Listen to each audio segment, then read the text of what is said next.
Hi, y'all. Good morning. Good morning.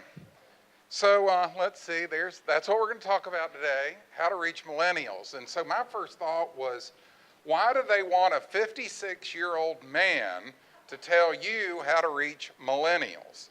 And so I was like, let me bring an expert. And so she does digital marketing all day long for a large financial firm, and works with millennials and all generations. And so here's a little bit about me. So I travel all over the country. I work in 33 states with over 150 destinations. And so I'm a research and planning guy, and you can't do research and planning in the travel industry without understanding how you communicate with the different age groups that are out there. But here's the funny thing. So they called and said, we want you to talk about generational groups. And I said, well, there's one problem, and that is I gave up on generational marketing about 5 years ago. And so it used to be back in the day that you could talk about the war generation and the greatest generation and the silent generation and baby boomers, and the behavior characteristics were pretty similar. But nowadays, what we find is millennials are so diverse, it's hard to put millennials in a box and say they like this kind of music or they do this kind of thing. And so I'm more about life stage. So I'm all about where you are in your life, and your trajectory in life really affects your behavior. So the millennials are in their 20s and 30s. And so we're going to talk a lot today about people in their 20s and 30s, but we will not, and you will not come away from this with a definition of millennials and what they do and how to communicate with them. It's going to be talking about people that fall into those age cohorts and what you can do with them. Now, we've provided this full PowerPoint for you so that you'll have all the data. So there's tons of statistics in here, and so you have that as part of your conference packet. We stole it from the internet, and so you can steal it from us, okay? And so there's a little bit about Mary and what she does, and she is truly emblematic of the millennials who graduate with a college degree, and her first day on the job, they hand her a laptop and a program of work, and it was trial by fire, right? Absolutely. Yeah, so a little bit about me. I went to University of South Carolina. I actually just graduated last May in 2018. So I am one of the younger millennials, but out of college, moved up to Charlotte, and I started working for LPL Financial as part of a new program that they just implemented. Our program just turned 1, and it's called VCMO, which stands for Virtual Chief Marketing Officer. So LPL is a broker-dealer that works with independent financial advisors all over the country, and basically they can pay an extra fee and have a virtual chief marketing officer that does their email marketing, website management, social media management, anything that you can think of online. So that's what I do now. Like I said, I live in Charlotte. I'm in Uptown, but I'm working down in Fort Mill, doing that fun commute. And before that, I actually worked with an independent financial firm in college doing their marketing. And then before that, I did marketing for a home health care company. So I got a little bit of everything. Absolutely. So what are we going to talk about today? We're going to try to define the millennials by age and some of their characteristics and behavior, and we're going to reveal what makes millennials in the Charlotte metro unique, because we could give you statistics on millennials worldwide, we could give you statistics on millennials in the nation, and we'll share some of that. But at the end of the day, you need to know the characteristics of your customer and who you're working with. And we're going to identify the best way to reach them and identify the best ways to communicate with them. And it's very different from the way we communicate with the older generation groups. So let's jump in and talk about, and at the end, we'll share some very specific takeaways for you of what you're going to do. So why are millennials such a big deal? It's just quantity. There's a lot of them. They outnumber the baby boom. And even though the baby boom has that name that relates to their size and it makes them sound huge, There's a thing that's happening, and it's called natural selection or the thinning of the herd. And we're not making more baby boomers, and they've had such a robust life and had so much fun. Well, there are victims of their own excess in some cases. And so they're starting to thin out. And so the millennials have replaced them as the largest generation. And because they're young and because they are very healthy, you're going to see that they're going to be around for a long time. So they're the fastest growing generation. Now, if they've quit making them, we're already making a new generation. So if they've quit making them, how are we getting more of them? Immigration. Yeah, young professionals moving in from all over the world to work in the United States, and they're highly skilled. And so they are driving growth in the millennial generation, and it'll continue growing in numbers as professionals move into the country. So they exhibit very different attitudes toward employment, family, everything. It's a completely different mindset, and if any of you work in the workplace, we always talked about generation gaps at home. In the workplace, I work with clients all over the country. And I can tell you in the workplace, there is a massive generation gap. And it's a president CEO who's often in their 50s, early 60s, working with a workforce of people in their 20s. And one of the biggest battles is dress code and what to wear at work and how we behave at work and these kind of things. And the battle lines get drawn. And so there are differences in behavior for sure. Now, this is a very confusing chart. And what we see here, two different groups, and you can go online and study this, and it's pretty fascinating.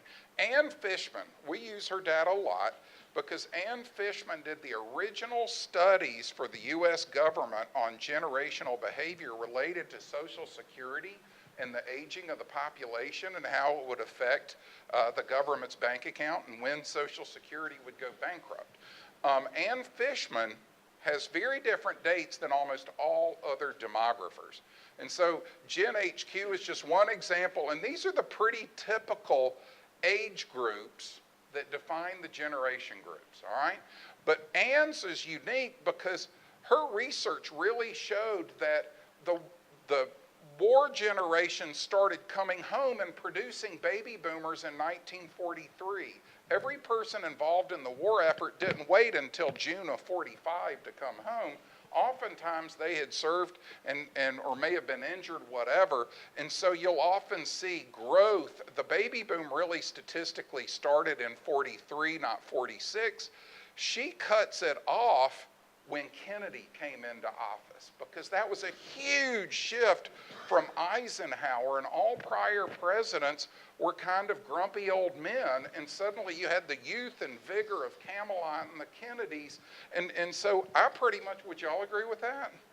Yeah, absolutely. And so Gen X was kind of the 60s and the 70s and the latchkey kid and that kind of thing. So big differences in what age groups make up the millennials and when they were born. And so Ann Fishman would put Mary solidly in the millennial generation, and her behavior would too. And some of the others would put her in Gen Z, the next generation, because you're just right on that cusp. And so here's the thing. I was born in 1963. I'm 56 years old.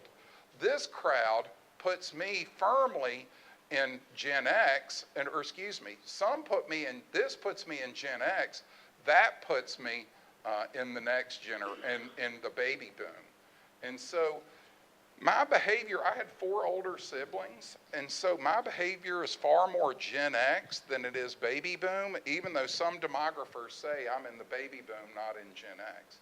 And so to take a range of years and try to pigeonhole somebody by their behavior, to me, is a bit flawed. And so to me, it's way more about where you were in your behavior. And most people out there say, like Gen HQ says, the 3 trends that shape generations are parenting, technology, and economics. And I would add political shifts to that, and that's the Kennedy experience and some of the things that changed there. And so you even look at how different our culture was under Obama versus Trump. So political shifts really shape the behavior of people. And so I'll give you this example, and this is why you can't put millennials in a box. Look at the Bush twins. They were both born within a few minutes of each other on November 25th, 1981. They were the only children of the same parents, and they had virtually identical experiences in life. But for the last 8 years, one of them has been a working mother with 2 kids and a husband, and the other one's been single. So all of their habits are completely different. Their taste in clothes is different. Their taste in travel is different. The way they consume, the way they do, everything's different. One has a dog, one has a cat. And we all know you cannot put dog and cat people together, right? So big differences in behavior. So this is why I'm about life stage with this generation, because if you're in your 20s, you're often just graduating, and this is about the most educated generation that's ever come along, starting a career, getting married, and traveling a lot. The millennials, people in their 20s and 30s, travel a lot. I have a niece and a nephew who are realtors in the Charlotte area. They're in their 30s. They're married with kids. And they were doing a couples trip, just them to go out west, and a week before they found out that they got a free upgrade at the hotel to a suite, so they were like, let's take the kids. And so suddenly it became a kids trip. I know a lot of parents are going, why would you do that? You know, why would you ruin a good couples trip? And so they are very, very active travelers, and their parents, they are young parents with kids, and their parents, who are in their 60s, are shaking their heads saying, you go too much, you do too much, you need to be home more, you need to slow down your life. Sound familiar? So here's the 30s, young families getting started, climbing the corporate ladder, sending kids off to school. All of it changes your behavior and your lifestyle. So as the boomers are aging out, and if you look at this chart, you can see there's the silent generation seriously aging out over the next decade to 2 decades. Boomers declining dramatically.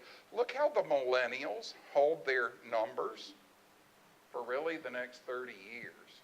And it's because of their youth and vigor. So people are living longer, and we have to remember, if our goal is consumers and people who spend money and get engaged, younger consumers spend less. They're more active, they get out and go. So we have to pay attention to those. So the millennial population will peak in 2036 at 76 million of them out there. So they will remain the dominant generation. So now this is a breakdown of millennials in the Charlotte market.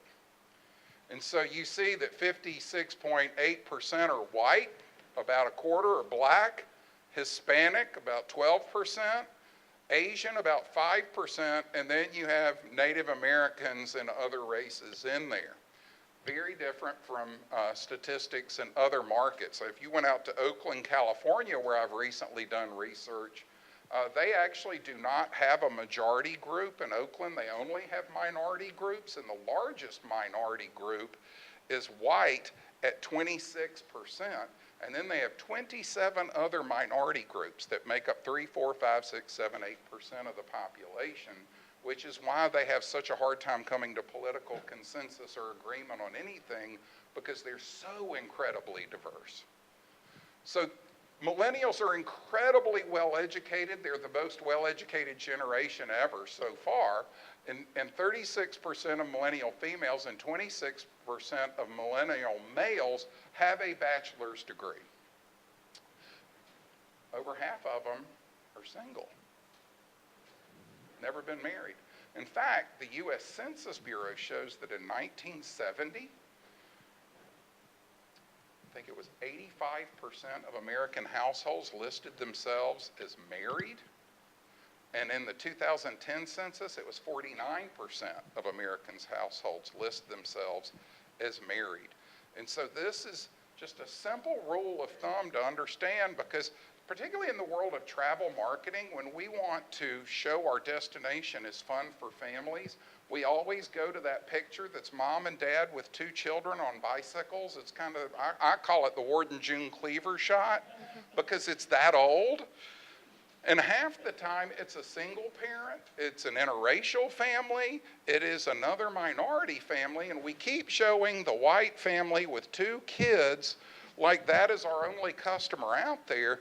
And think about it, if you are a nonprofit, oftentimes, and I've learned this through family and friends, a lot of times we make our fundraisers and events so focused on couples that widows feel marginalized and left out and awkward about attending, single men feel left out, all kinds of, it's all about the way you market and the position yourself, and make sure you show diversity in there, and understand that if over half of them are single, maybe it shouldn't all be about couples and couples with kids in your photography, because that's actually a smaller group.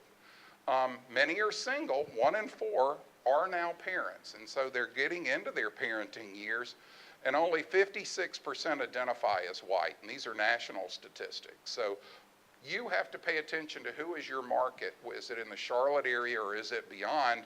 And everybody's moving to urban areas, which makes Charlotte really hot right now. And this is one of the hotbeds. I mean, when you were looking at cities, what were the hot cities that your cohorts at the University of South Carolina were looking at? Where were the hot places to go? Charlotte, Atlanta, Charleston a little bit, and then like California. Yeah. It was all big cities. Yeah, and so I work in 33 states. A lot of them are rural states, and they have this huge problem with young people who grow up there, get educated, go off to college, and don't come back home for decades. And so cities like Buffalo, New York are working to get the millennials to come back and reinvest in the city. So there's all this talk about millennials who are lazy and live with their parents and are sponging on their parents. They go off to college and they come home and live with their parents. And I mean, they put it in sitcoms, there are memes about it, there's all kinds of stuff. Is it because they're just lazy and not creative? Heck no. No. It's because the cost of living the growth in the cost of living has outpaced the growth in entry-level income. And so they are professional, they're educated, they have careers, but they cannot afford housing and basic living things. I work with communities that have hoteliers all over the country, and the hotels are saying a lot of people under 25 don't have a driver's license, and it's not because they don't want to learn to drive. Have you priced out, if you're under 25, the cost of a car plus insurance if you're under 25? They clean your clock. And then you've got all the other expenses. And so they'll say, we just take Uber. And so there's a hotel right on this strip that has multiple employees under 25 who Uber to work every day. And people my age say, that's so expensive. No, it's cheaper than owning a car if you're under 25. So Where this. did you develop this self-awareness, and can I send some people I know? Exactly. I mean, I can't help you with that. My roommate's a millennial, and we live in Uptown. He works in Charlotte. There'll be weeks where he's like, I don't remember where I parked my car in the garage. I don't remember the last time that I drove it. He'll scooter to work, walk to work. Yeah. Today I was coming in, I lived in at Lake Wiley, and so I sit in the traffic jam every day. And there was this young guy on a bicycle, and I sailed past him at first, and I was like, sucker, should have been in a car. And then the traffic came to a dead standstill, and he went swing past me. And I'm like, damn it. And so I creep. Traffic finally opens up. I passed him again, and I'm like, winning. And then a few minutes later, it comes to a stop, and he waves as he sails into work. And I was like, okay. So millennials are aging into very typical patterns. And so any definition of millennials that's more than 3 to 5 years old is useless because, again, they're aging into their parenting years. They're aging into their 30s now, and as more of them get into their 30s, their behavior will change because life changes in your 30s. I always called the 20s the age of idealism, where you think you know everything. And a lot of people, there was all this definition over the years when I hear people talk about generation groups, and they would always describe millennials as smart, know-it-all, arrogant. And I was like, but weren't we all that way in our 20s? I remember my parents hated me in my 20s because I treated them like they were stupid, and I had a college degree, and they didn't know what they were talking about. So it's not a millennial trait, it's a trait of people in their 20s, and then suddenly you get into your 30s and life starts, getting complicated, right? And so they're aging into behavior that's very similar to other generation groups. So again, life stage trumps generational behavior. It's all about life stage. And so millennials don't appear to have preferences for consumption that differ significantly from those of earlier generations. Millennials are less well off than members of earlier generations when they were the same age. And that is why they're living at home, because the cost of living is so crazy high. And they are the best educated generation ever, and the amount of student loans is staggering that they are paying off, and that really sucks up a lot of their income. But the core beliefs remain solid. They're very future-focused, technology-driven. They are all about education and having their smarts and knowing what they're doing. They are multitaskers. I have so many friends in my age group that want to strangle a millennial for being on their phone all the time. Well, I cannot multitask. I'm not wired that way, but they can. They've always lived that way. They've always lived with different media sources bombarding them at the same times. Their work culture and social landscape is different from ours. They're very media-driven, innovative. They don't understand race. And even when I do surveys and I ask people in their demographic profile, what's their age, what's their race, an increasing percentage every year refuse to answer because it's kind of like none of your business. Don't judge me by that. And so they are increasingly colorblind. They're all about relationships. They'll often have a much smaller number of close friends. They have a huge crowd on social media, but then they all kind of have their inner circle that is very close to them. They're totally up on world events, political issues, and they are consumerist buyers. So now I'm going to turn this over to Mary. Thank you. And so that, I've kind of defined some of the traits, and now Mary's really going to get into how you communicate with them.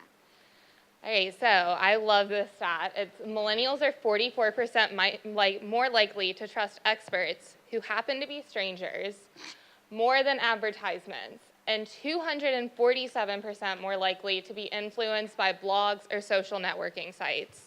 You have to have a blog, you have to have social media. User-generated visuals. This is, again, people trust experts that happen to be strangers. It's all about the real pictures. When I'm looking on Yelp or on TripAdvisor, I don't want to see the pictures that the venue put up or that the restaurant posted. I want to see pictures that, someone my age was traveling and what they did or what they ate. I want to see that user-generated material. Yep. This example comes from a lot of destinations have always hired professional photographers, and they give them a shot list and say, I need you to go get me a shot of a family on a train or somebody riding a bike or somebody climbing a mountain kind of thing. Well, now this is a platform called CrowdRiff where you can basically take on the homepage of your website, it'll populate all the different social media posts that people are putting out if they're tagging or mentioning your destination. And so like this is Jackson County, North Carolina, and that's on the homepage of their website, and every one of those pictures you can see in the bottom left corner if they're from Instagram or Facebook, and it just self-populates constantly. It's out there all day looking for anybody that posts a picture, and so it's what basically Mary just said. It's strangers endorsing the destination, and we now have a huge photo library as a result. Authenticity is key. 43% of millennials rank authenticity over content when consuming news. I mean, how many times do we hear the term fake news now? But that's what I grew up with. That's what I've heard. So we are so focused on figuring out what is real and doing that research. 84% of millennials say that user-generated content has at least some influence on what they buy. 73% say it's important to read other opinions before purchasing. Amazon reviews have become so popular. We see them on the internet, the funny ones that are posted, but it's true. Before I buy anything, I go in and read the reviews. Whether, I want to know if I'm getting something on Amazon, is it cheap? Is it going to fall apart? If I'm buying clothes, are they true to size? What did people that have actually consumed this think? So this is an example that we found of 2 different advertisements, both for, hotels, tourism industry things. One is for Hilton Honors. That is just right in your face. Hilton Honors members earn 2,000 bonus points when they stay. Book now, here's a picture, there's the price right there. Features and benefits. Yep. And then you have Hostel World, which hostels are huge with millennials and traveling because they're cheap. But Meet the World, that speaks to us. That's the sense of adventure, the sense of travel, the authenticity. That's so much more effective than something right in your face saying, you're going to save so much, book now, here's the price. And so going off of that, inbound marketing is the new outbound. We have to start thinking outside of the box. We can't put millennials in a box. We want to feel connected and involved when we're making a purchase. We want to feel good about it. Traditional marketing doesn't support that. So before I get into what inbound marketing is, I want to first look at outbound marketing. It's traditional marketing. It's the old source of marketing. It's what you immediately think of. It's when you try to push your message out, wide, and far to as many people as you can. It's just a blanket message. It's not targeted. Whoever you are, we want you to buy this. That's trade shows, seminar series, email blast to purchase lists. This isn't a segmented email list. This isn't your clients, your prospects. This is you're buying a list and you're just pushing out leads. Internal cold calling, telemarketing, door knocking, traditional marketing. So then what's inbound marketing? What's this new form of marketing? It's a less abrasive form of marketing where you attract prospects and customers to your website and blog through relevant and helpful content.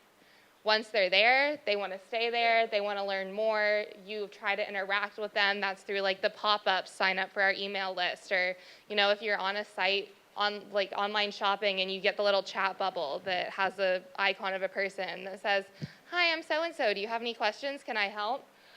So you want to promise them continued value. And then finally, delight them by continuing to act as an empathetic advisor and expert. So this is content. This is the blogs, search engine optimization, where you show up on the Google list, those keywords that you use, and then, again, social media. Millennials want ebooks. They want white papers, blog posts, videos, how-to information. That's inbound marketing, where you're really building that trust, that relationship, you're adding value, and making millennials want to come back. I do this in my job. Like I said, we do blogs, social media, emails, and I work for financial advisors. And most of them are baby boomers in their 50s and 60s, and I will post a blog and they'll argue with me and they'll be like, "Why did you post that? That's not about 401ks. That's not about a retirement plan. It's about what to do when you're traveling, or the best destinations, or how to keep your home safe from a break-in." It's because that's what builds trust. People want that relevant content. It also doesn't cost a fortune. People think that, okay, if you're going to do this, if you're going to build up your website, you need to pay for Google AdWords. You need to, if you have a GoDaddy domain, how many times do you get people calling you saying, pay $100 or, however much, and we'll help you get on the first page of Google. Don't do that. You don't need to do that. You can see here, this is a breakdown of a website and where the traffic came from. Organic search is the first thing. Referrals are the second. Referrals are if they're coming to your site from another site.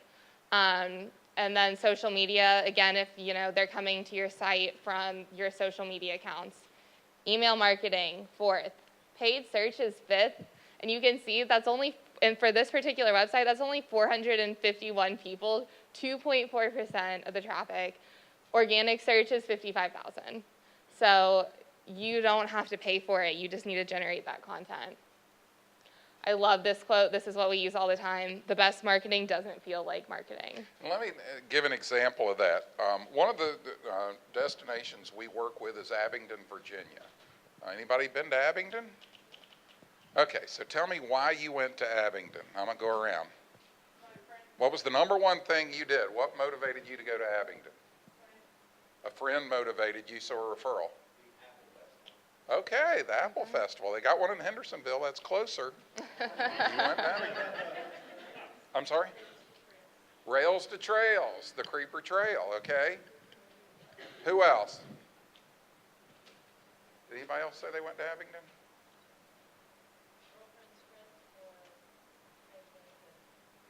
Okay, the Creeper Trail. So they have a bicycle trail in Abingdon called the Creeper Trail. It's not because there's scary people lurking in the woods. It's because there was a train track that went through the mountains and it went so slow. It was a steep grade. The train went so slow, they named it for the state vine of Virginia, the Virginia Creeper. And so the train never got over 5 miles an hour because of the very steep grade. Well, they've now pulled up the railroad track. It's a trail that you can ride on your bicycle, and it's 27 miles. And if you're crazy athletic, you can pedal up the darn thing. If you're me, you go to one of 3 outfitters, you rent a bike, and they drive you to the top, and you pretty much coast. If you can work brakes, that's all you got to do. And you cross over like 40-some train trestles along a river. It's breathtaking, amazing. Thank you. You're just setting me up. I promise this is not a paid endorsement. So in research, the number one reason that people go to Abingdon is the theater. The Barter Theater is the official state theater of Virginia, and it is Actors Equity professional theater like the Flat Rock Playhouse that's the state theater of North Carolina. It's not local community theater. It's professional actors. They have 2 stages. They do shows constantly. At the outset of our research, the director said, we need young people coming. We have nothing but old people coming to see these Rodgers and Hammerstein shows. How can we appeal to a younger audience? How can we get them to come to the theater? See, I'm ADD. I already forgot where I was going with this. What was I talking about? So they wanted more people to come for the theater. So in our research, we asked, the first question was, did you come to ride bicycles or did you come to go to the theater or something else? Everybody that said bicycles went into one group called creepers, and everybody else were barterers who had come for the barter theater, okay? Well, what we found very interesting, because we asked both groups, so you came for that. We asked the barter people, did you ride a bike? And we asked the bike people, did you go to a play? What we found in research was creepers will barter, but barterers will not creep. That older audience they had was like, yeah, we're all about some wine and a little shopping and going to dinner and going to a show. But yeah, riding a bicycle on a mountain, not that great. The creepers were a more active lifestyle group, and they were multi-generational. They were from grandparents all the way down to kids in school. And when you go out there at any time, you'll hear kids yelling, come on, Grandma, let's go. And I mean, it is really a fun family adventure. It's usually all wrapped up by about 3 or 4 in the afternoon. You go in the morning or early afternoon, you ride the trail. We asked the creepers, any interest in going to see a show tonight? And they're like, I'm not really into that, but what the heck? It's something to do. Sure, what else have you got? So the lesson learned, and this is how they totally market Abingdon now, and imagine I had to go back and tell the director of the theater, the way you get a younger audience is don't tell them they're coming for the theater. Promote the bicycle trail, and if they're there, it's one more add-on experience but lead with the trail. So their new tagline is, it's always playtime in Abingdon, and it's all about coming to have fun outside and do active things, and then they're working once they're in market to say, hey, come see a show tonight. Growing new audience, but it's not a direct, you need to go to the theater because it's good for you and you're going to love Rodgers and Hammerstein, we promise. Okay? So does that make sense? Okay. I'm sorry. I think going off this, another example, what I always tell people is people are nosy. They want to know what's going on. Again, like I said, I work with independent financial advisors. They are small businesses, 1 or 2 advisors in small towns. And I'm like, what'd you do this weekend? They're like, oh, I went on a bike ride with my family. We went to a football game. Did you take a picture of it? Well, yeah. Did you post it? No. Will you send it to me? I'll post it. They're like, why? I mean, we went to a football game. I'm a financial advisor. I help people plan for their retirement and do their estate planning. I'm like, watch. I did this. I have one of my clients is actually a radio analyst for UVA men's basketball. And he played basketball for them, and now he has traveled with the team this year doing their broadcast. And I kept being like, take pictures, please send them to me. He was like, why? No, people aren't interested in that. He took one selfie video. It was a bad video. It was not professional quality. It was him walking into Cameron Indoor Arena, holding his phone, talking to people, being like, we're here. That video blew up. His Facebook page in 4 months got 350 likes without paying for any of it from his presence. And he got emails from prospects that were like, hey, I know we haven't talked in a while. I know that I met with you a few years ago. Loved seeing what you do on social media. I would really like to reconnect. So it works. Oh, I went back.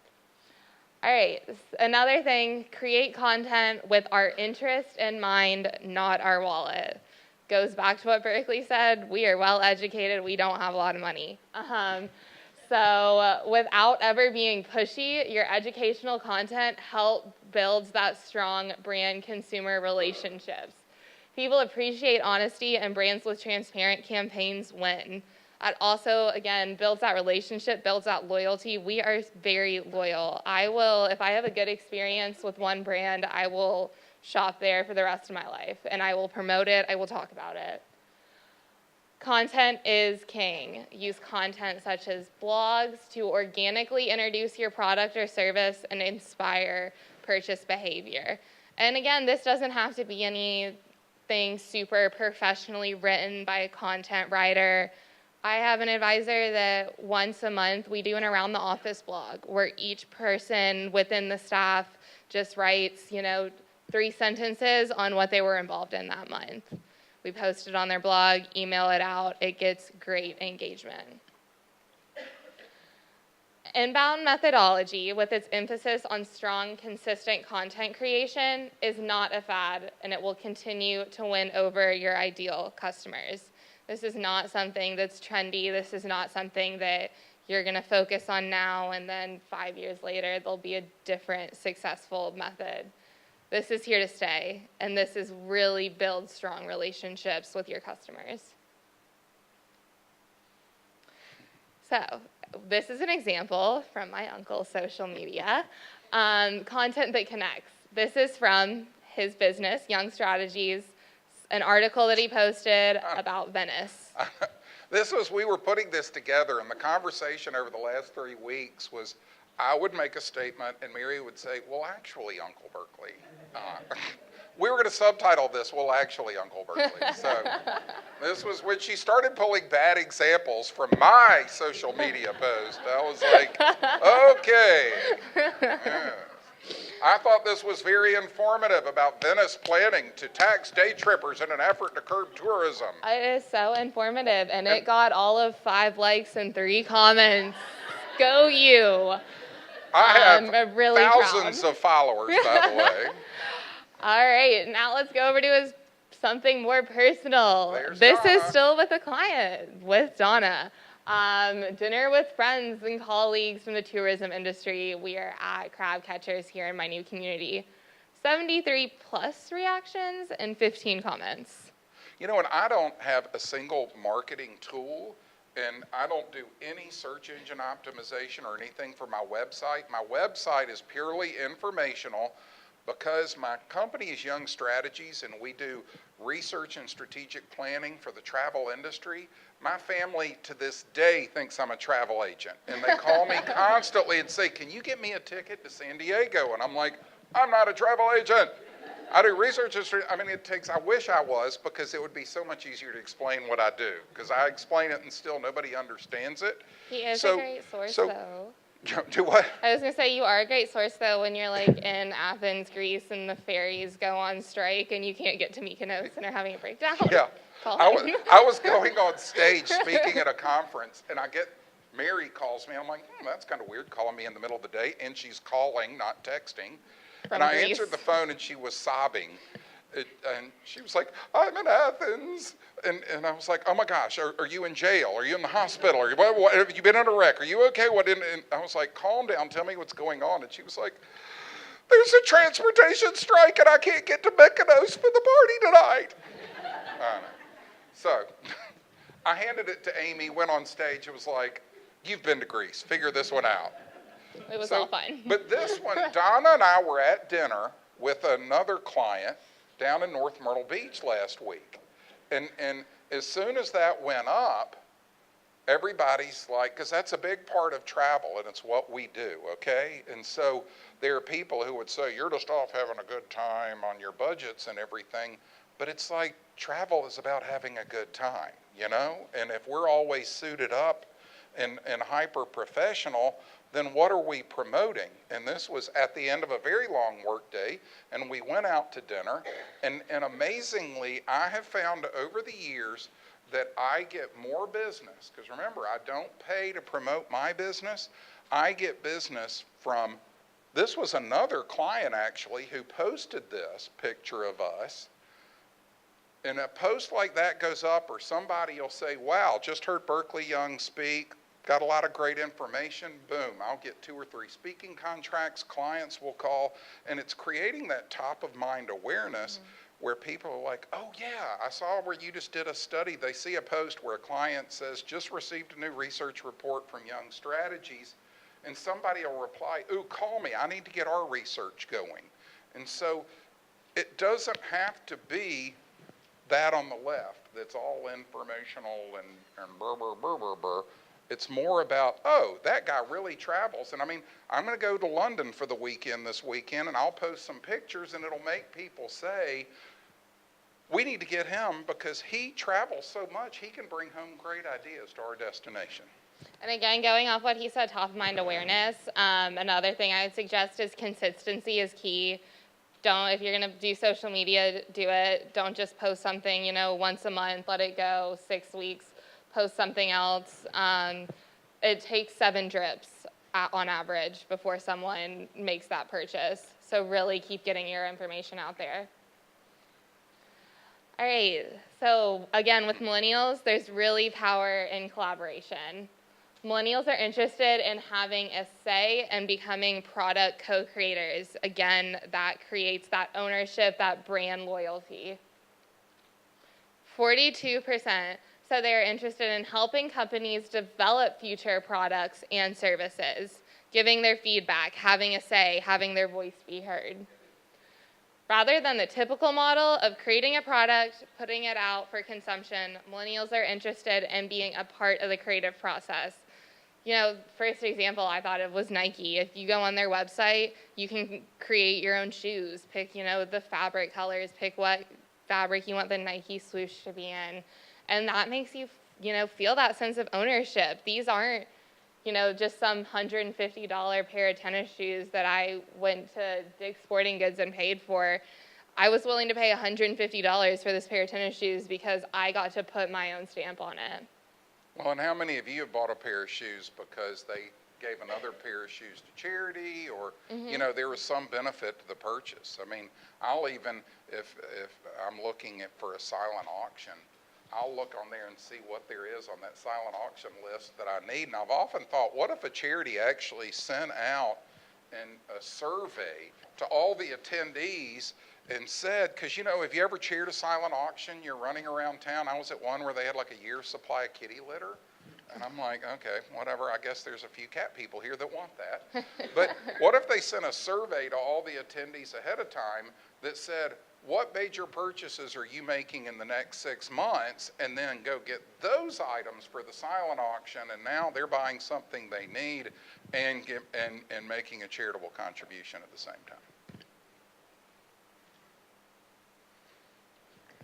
It's all about the experience with us. Millennials are increasingly seeing the act of researching and browsing for a purchase more compelling than the purchase itself. Like I said before, that research is really popular. We aren't making, you know, those split-second decisions like, oh, I want that, I want to buy it. We're invested. We want to figure out what's going on. Even when we're going out to eat, I mean, I went out to dinner with a friend last week, and it was a restaurant that neither of us had been to before. And we sat down, and we were looking at the menu, and he had made a comment about something on the menu, and I said, please, I'm a millennial. I looked up the menu before we got here. Like, you search everything. Well, and a couple of examples here. I have, over the years, I've had a number of interns from UNCC, and one of them, I'm sitting in my office back when I had an office, and I got on the intercom and said, Josh, could you come in here? I need to give you a list of things to do. And he walks in my office empty-handed. And I was like, Josh, when I tell you to come in and make a list of things to do, I need you to bring a pad and a pen. And he looks at me and goes, oh yeah, you're going to do it that way. So I was like, all right. And I said, I want this exact pen. Do not get blue. I want black. I want medium point. I want everything. And I'm like, how's he going to write all that down? And he takes the phone and he takes a picture of the pen. And so it was flawless, you know? And it's like, my brain doesn't work that way, you know? And I mean, how many times have you been in a store and need to do a price check, you know? And we would go to a store and he would like take a picture of the merchandise or the barcode and take it to the cash register. And I'm like, my brain's just not wired that way. And so a lot of times when you're talking and a millennial is on their phone, I would look at Zach, my other intern, and say, put down your phone, I'm talking. And he's like, well, I just got more statistics on what you were talking about. Yep. And so it's not that they are off somewhere else. Anything I said to Zach, and I mean, I would forever say to Zach, I need you to look up so-and-so. And he was like, you can Google it. And I mean, he said that to me so many times that it was, you know, I was the encyclopedia generation. And I was like, go get me so-and-so. And he was like, you can Google it. Google it. I just got my dad an Alexa. It was the best thing I ever did because now he can ask Alexa things instead of being like, hey, Mary, do you know da-da-da-da-da? I'm like, ask Alexa. Exactly. And so a lot of times you think somebody in their 20s and 30s is not paying attention to you when actually they're completely listening to you and they're getting more information. And so the more appropriate question, instead of saying, put down your phone when I'm talking to you, it's more like, what are you learning over there? Because they're actually way ahead of you and picking up more information. They are researchers. Even in meetings with myself and my team, you know, my bosses are people in their 50s, and they'll be doing presentations and stuff, and my coworker and I will have our laptops up, and they'll be like, guys, stop multitasking during meetings. Like, when you're in meetings, you need to pay attention. Like, we're on OneNote. We're taking notes online because that's, you know, how we're wired. So again, we find the experience of shopping more enjoyable than the purchase itself. I'm guilty of this. I love online shopping. And I will research and do it all the time before I make the actual purchase. E-commerce is now a form of entertainment. And it's so true. If I am, you know, making an online purchase, looking for something, if the website's not cool, if the website's just bland, I don't want to shop there. I don't want to buy anything. Yeah. It's a form of entertainment. Well, we used to say retail therapy. I mean, for my generation, it's like it was stress relieving just to go shop. You didn't necessarily buy, but just to go look at things. Well, for them, it's online shopping therapy. Mm-hmm. And It's very relaxing just to sit and look at product that's out there. And I wanted to show you this one. This is a website that is huge with millennials, and it's Atlas Obscura. Absolutely fascinating. You can go online and subscribe, and they'll send you updates from Atlas Obscura. It's an atlas of the world, but instead of telling you, like, what are the top 10 things that people want to do in New York, they tell you 10 obscure things that you may have never heard about. And exactly, and I immediately saw the 20s and 30s in the room going, yeah. That's cool, because it's like you don't want to be told to go to the Washington Monument and the White House and the U.S. Capitol. But when they tell you that like 100 yards from the Washington Monument under a manhole cover, there's actually a miniature version of the Washington Monument that they used as a test. And did you know about it? Yeah, it's like cool. I mean, so there's all kinds of unusual, obscure things that you can find, and you can find them on Atlas Obscura, and the vast majority of their followers are millennials, people in their 20s and 30s who want to discover something. So this weekend, one of the greatest art performances in world history is taking place in Charlotte, and it is Mozart's Requiem. Anybody heard of it? Well, it is one of the greatest pieces of music, and the Charlotte Symphony is performing it with Christopher Warren Green, who is the conductor to the royal family. He's out of London, and he comes here to conduct our symphony. If you watched Prince Harry and Meghan's wedding, he was the music conductor when she went up the aisle. He was standing there doing this, and he conducts our symphony. And the full symphony chorus will perform. It's like one of the greatest performances you'll ever see of classical music. How many people want to go? There's some hands going up. We'll go, because I'm going to be out of town and I can't go, and it's just absolutely killing me. But how would they sell that to millennials and get them fired up about going? And I'm pretty sure it's in Latin. That was enough for me. Yeah. What you did, that was enough for me. What would interest you, Mary, about that?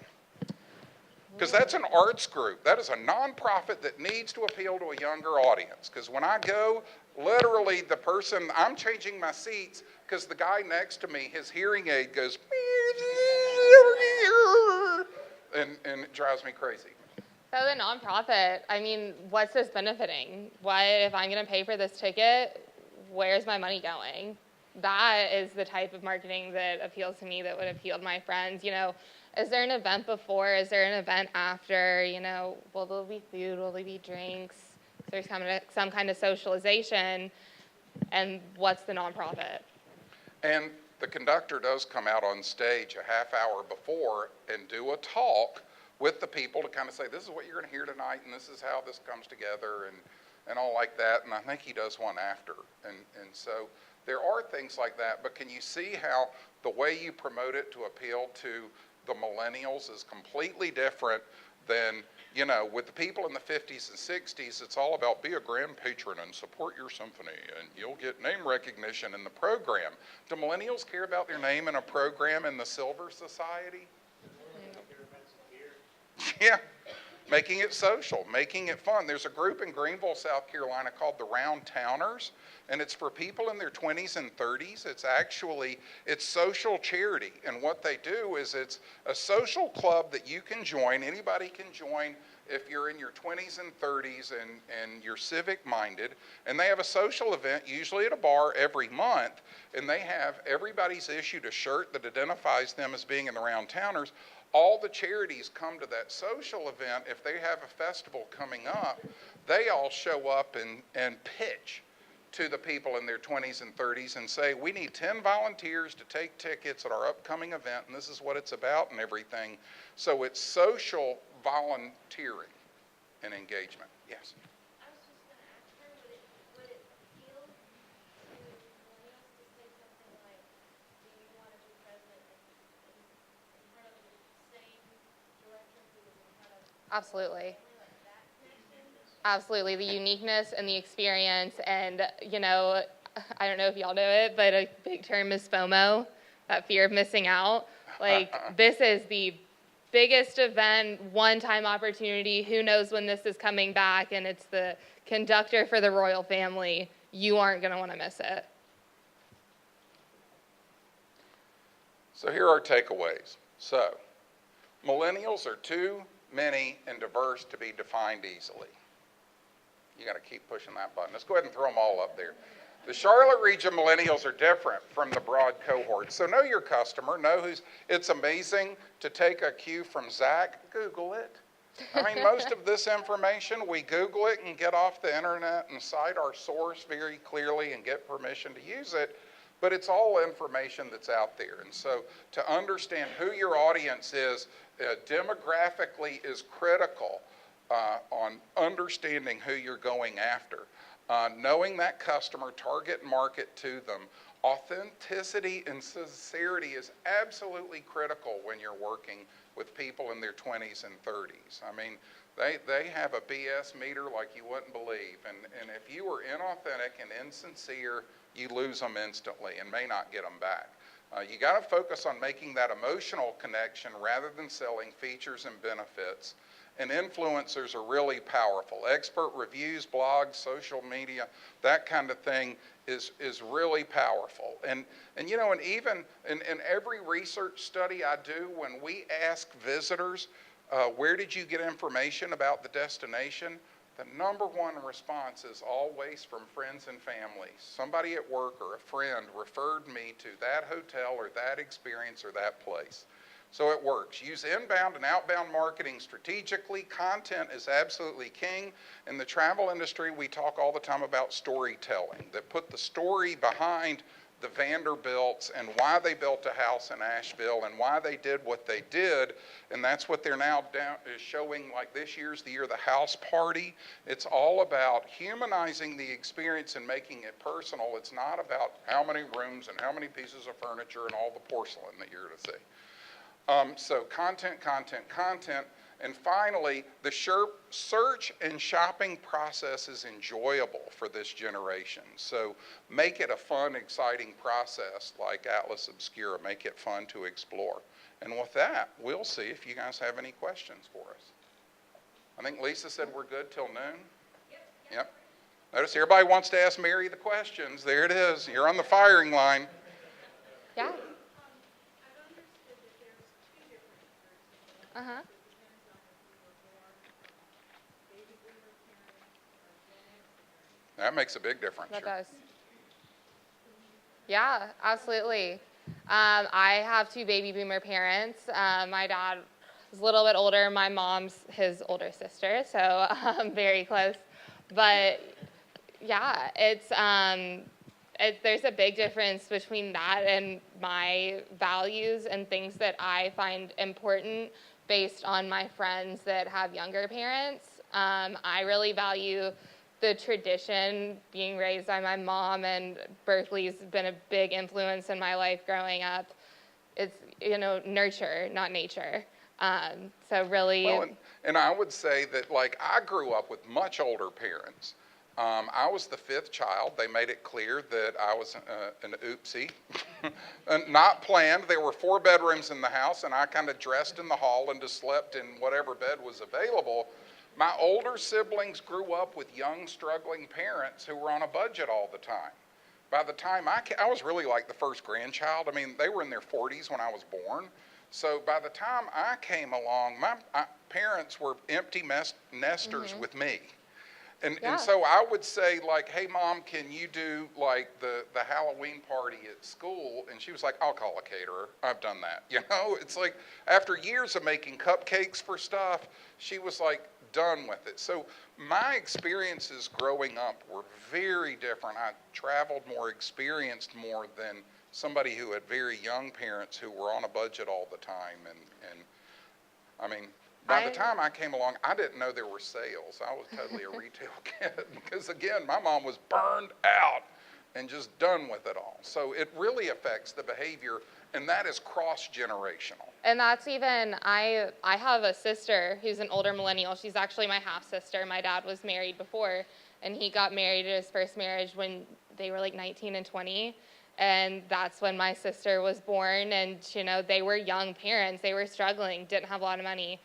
By the time I was born, it was my dad's second marriage. He had established his career, opened up his own business, was very, very successful. We are extremely different because of, we have the same dad, and just had different life stages. Yes, and how it relates to the life stage and where they are. And again, it's that they could be in their 30s, but if they're single, as opposed to married with kids, it's a totally different picture of how you totally two different things. And so, understanding your customer base and all that stuff is absolutely critical. And doing a deep dive of it, we always ask, I ask my clients, what's your target market? Who's your target market? And just doing that deep dive, we had one advisor that was like, oh, I don't know, like men in their 40s or 50s. We did an analysis of his customer book, and we were like, do you know that a lot of your customers are Muslim surgeons? Like, that is a very, very segmented target, and knowing how to market to those people rather than marketing to just, again, push it to a very targeted market rather than a broad message out and wide. Well, and if you look at a lot of broad statistics on the millennial generation, the most highly educated portion of millennials are Asians and Asian Americans. And so again, if you're going after affluence, if you need a rich customer to buy your luxury product, well, you might market to Asians because they're typically higher educated and in very high income fields. So again, it's not matching your product to your customer, and with the millennial crowd, you can't just put it in a box and say this is what drives the generation. They are far too big in numbers and far too diverse in their tastes and habits. And so I would pay attention to your customer and their life stage. Yes. I'd say a lot of the collaboration of that as well. Use your free tools, use like social media, put it out there, get people's opinions. Like, what do you think? Like, even just if we're launching a new website, if we've gone under construction, giving those teasers, getting them excited and involved in the process of what's coming out, or having polls about people's opinions, stuff like that. That's all easy and free and something you can do to get people involved and get people excited.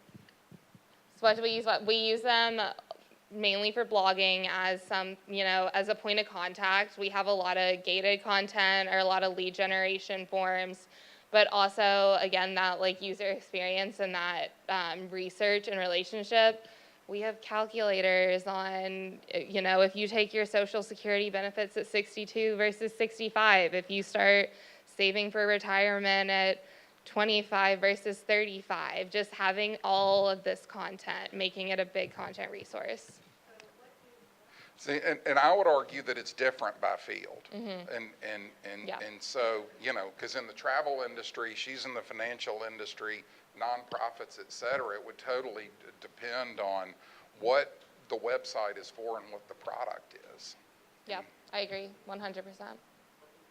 The travel industry is huge on CrowdRiff and platforms like that basically aggregate images, both video and still images from people's posts.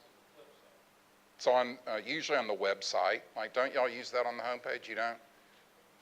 That. We have something similar to CrowdRiff.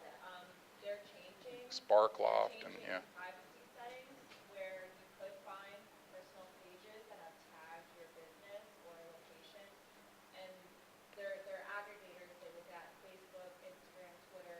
Yeah. And this is what I mean by the difference in fields, because when we were creating this PowerPoint, Mary said, like, as a financial firm, there are things that she can do on Facebook that she can't do on Instagram. Yeah, I can't use Instagram because, and that's, it's different by field. I'm in finance, and we have to deal with compliance, and so everything is monitored by FINRA, SIPC. So he was like, oh, let's get some Instagram examples. I was like, well, I can't pull examples from what I've done because I can't use Instagram. So that's what I mean by it's really by field and industry and what you're targeting. Well, thank you all very much. Thank you. We're here if you have any questions.